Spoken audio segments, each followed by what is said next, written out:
اوراق نو میں ادارت کی ذمہ داری کی شکل میں روزگار ملا، جہاں سے ان کی ادبی زندگی کی ابتدا ہوئی۔ 1952 میں رسالہ ہمایوں کی ادارت سے وابستہ ہو گئے اور 1957 تک اس کی ادارت کے فرائض انجام دیتے رہے۔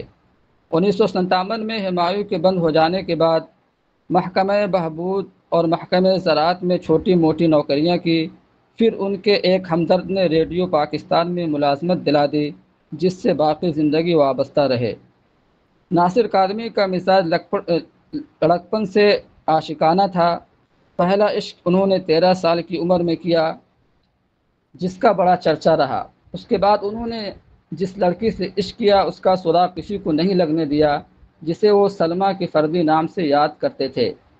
1952 میں انہوں نے بچپن کی ایک محبوبہ شفیقہ بیگم سے شادی کر لی، جو ان کی خالہ زاد تھی، جن سے ان کے 2 بچے ہوئے، باصر سلطان کاظمی، حسن سلطان کاظمی۔ بچپن کا بیجا لاڈ و پیار اور مرفہ حالی نے ناصر کو ضدی اور لاؤبالی بنا دیا تھا۔ فنون لطیفہ اور فطرت سے خاص رغبت تھی۔ شاعری و موسیقی کے دلدادہ تھے۔ شکار اور شطرنج کھیلنے کے شوقین تھے۔ پرندوں اور درختوں سے محبت رکھتے تھے۔ ناصر کاظمی جب اسلامیہ کالج لاہور آئے تو وہاں کی فضا میں شعر و شاعری کی رچی بسی ہوئی تھی، جو ان کے خوابیدہ صلاحیت کو ابھارنے کے لیے مناسب ثابت ہوئی۔ نانا اور والدہ سے ملی ہوئی شاعرانہ وراثت کو نکھارنے کا موقع ملا۔ ان کی طبیعت میں جدت پسندی اور انفرادیت تھی، لہذا انہوں نے عام ڈگر کو ترک کر دی اور روایت سے محض ان شعراء کی رہبری قبول کی جو ان کی طبیعت و مزاج سے مطابقت رکھتے تھے، مثلا میر و فراق۔ ہم عصروں میں سے انہوں نے حفیظ ہوشیار پوری سے شعری تربیت حاصل کی۔ ناصر کاظمی نے شاعری کی ابتدا نظم سے کی، لیکن ان کی مہارت غزل گوئی میں نکھری۔ وہ جدید اردو غزل کے دلدادہ تھے۔ انہوں نے غزل کو اپنی طرز ادا، برجستگی اور ندرت سے سنوارا۔ انہوں نے نظریاتی میلانات سے بلند ہو کر اردو شاعری کو وسعت بخشی۔ ان کی ابتدائی شاعری پر میر تقی میر اور اختر شیرانی کا رنگ نظر آتا ہے۔ ایک طرف میر کی طرح عشق، درد، ہجر اور غم کو اپنی شاعری میں شامل کرتے ہیں، تو دوسری طرف اختر شیرانی کی طرح رومان کو اپنی شاعری میں جگہ دیتے ہیں۔ بقول حامدی کاشمیری کوٹ: ناصر کاظمی کے کلام میں جہاں ان کے دکھوں کی داستاں، زندگی کی یادیں، نئی اور پرانی بستیوں کی رونق،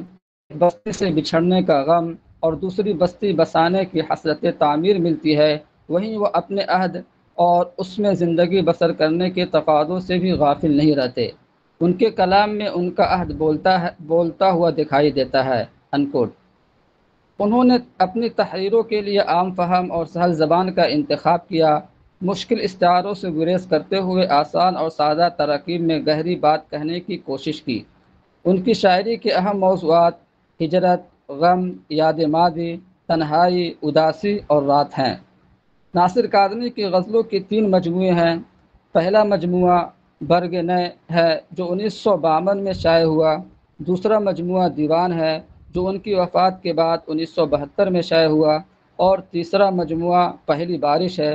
جو 1975 میں شائع ہوا، جبکہ نشاط خواب ان کی نظموں کا مجموعہ ہے جو 1977 میں شائع ہوا۔ شر کی چھایا ان کا مضمون ڈرامہ ہے جو 1981 میں شائع ہوا۔ خشک چشمے کے کنارے کے نام سے ان کی دیگر تحریروں کا مجموعہ